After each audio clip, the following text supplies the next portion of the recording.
his office at the Louvre at 11 a.m. on the 10th of August. "Well, that's just 10 days away," said Daniel. "Plenty of time to make arrangements," said Abigail. "So you're going, then?" "I am. Hopefully this could lay to rest his ridiculous bias against women." She looked at her husband. "Have you ever been to Paris before?" "No." "Then you'll come with me, I hope." Daniel looked doubtful.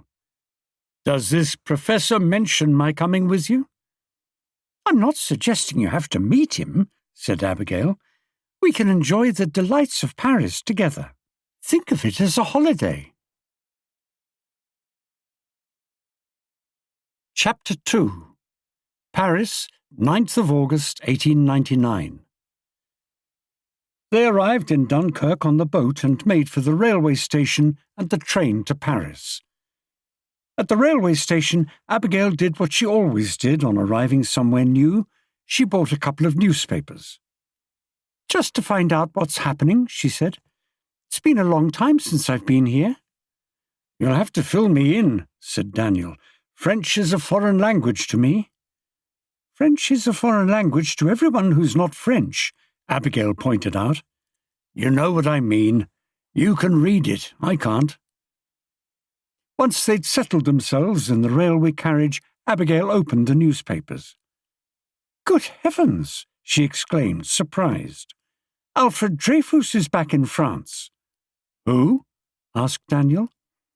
"Alfred Dreyfus, a former captain in the French army. Do you remember I told you about him last year when there was that article about him in the Times?" "No," said Daniel.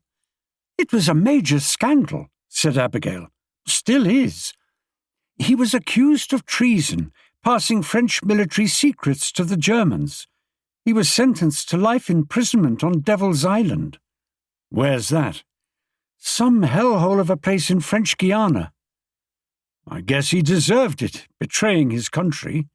"No, that's the scandal. He didn't do it. He was set up. It was all in this piece in the Times." "How come the Times did a piece on it? They're not usually that interested in foreign news, unless it's something fairly major, and then only if it's a war involving Britain." "This is major. Dreyfus was accused of treason on faked evidence. According to the article, the person who actually committed the treason was another officer.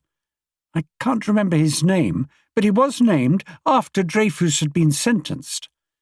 But instead of letting Dreyfus go and charging this other man, the army authorities let the guilty man escape to England. It was in England that this reporter spotted him. She did an interview with him in which he admitted he was the one who'd passed the secrets on to the Germans, not Dreyfus. But according to this piece, the courts and the army refused to have Dreyfus released. They still insisted he was guilty." "Why?" "According to the Times, it was because Dreyfus is Jewish, and the most senior officers in the French army are anti-Semitic." "That's a bit of an allegation," said Daniel. "I'm surprised the French army didn't sue them." "They couldn't, because it was published in another country. But when it was republished in France, they took action." "People were sued?" "Not just sued. People were physically attacked, on both sides. Those who supported Dreyfus and demanded his freedom, and those who insisted that Dreyfus was guilty, including some who wanted him executed." She checked the story in the paper again. "Anyway, it appears that Dreyfus has been granted a retrial. He's been brought back from Devil's Island for it."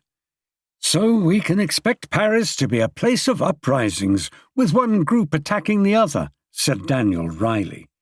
"No," said Abigail. "It seems his retrial is going to be held in Rennes." "Where's that?" "In Brittany." "Well, at least he'll get justice this time."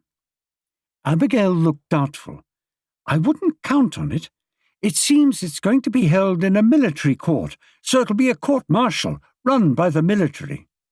"Well, surely they can't convict him again, not with all this publicity." "I'm afraid organizations like the military have a habit of protecting themselves at all costs." She looked at Daniel.